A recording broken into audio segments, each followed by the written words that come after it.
Հարգելի ներկաներ, սիրելի ժողովուրդ, կառավարության ներկայացվող ծրագրի ամենակարևոր ուղերձը սակայն հետևյալն է։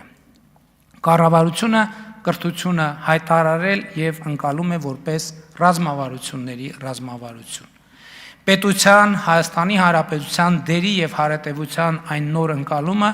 որի մասին խոսեցի այս ելույթում, ենթադրում է այդ խնդրի տեսական եւ գործնական շերտերի, ինչպես նաև աշխարհում եւ տարածաշրջանում տեղի ունեցող վերափոխումների շարունակական եւ զարգացող իմացություն։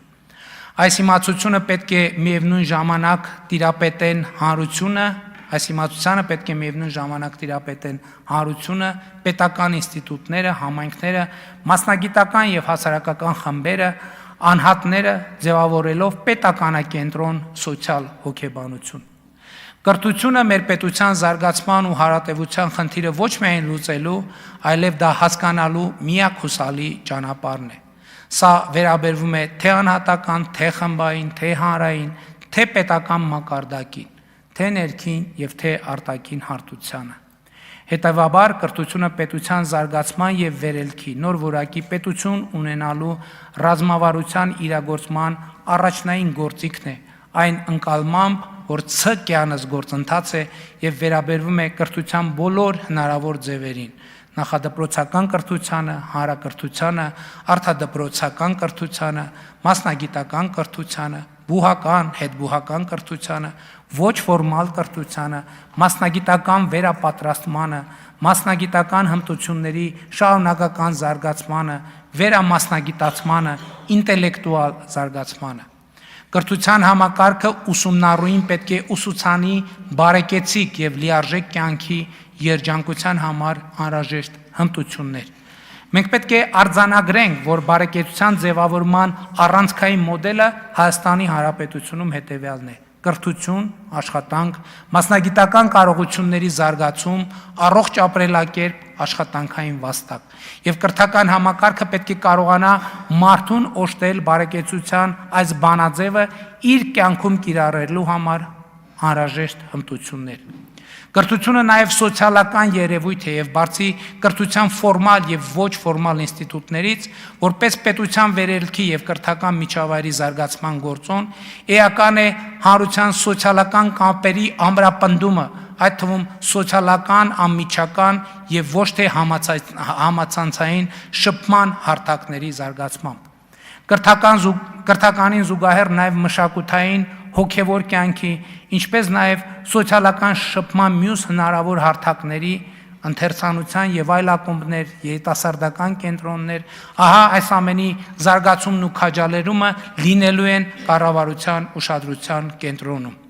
Այս համատեքստում առանձնահատուկ կարևոր է մշտական ու շարունակական անդրադարձ ունենալ հետևյալ հարցերին. Ինչ է պետությունը, որն է նրա առանձնահատկությունն ու նշանակությունը արտաքին եւ ներքին հարաբերություններում, ինչ է նշանակում լինել պետություն, լինել պաշտոնյա, պետական կամ համայնքային ծառայող եւ կամ լինել քաղաքացի, ինչպիսին են նրանց հարաբերությունները եւ ինչպիսին պետք է լինեն, ինչ առանձնահատկություններ եւ ինչպիսի ռիսկեր ունեն այդ հարաբերությունները։ Սա առանձնահատուկ կրթական թեմա է, որը կենսական նշանակություն ունի պետության զարգացման եւ հարատեվության համար, եւ այս ուղղությունը պետք է ներկա լինի կրթության բոլոր մակարդակներում, հանրային կյանքի բոլոր ոլորտներում, քաղաքական ու հանրային քննարկումներում։ Ի վերջո, քաղաքացին պետք է սիրի իր պետությունը, վստահի նրան, պետությունը պետք է սիրի իր քաղաքացուն եւ սիրելի լինի նրա համար։ Սա է պետական պաշտոնյայի գործունեության խորքային նպատակը։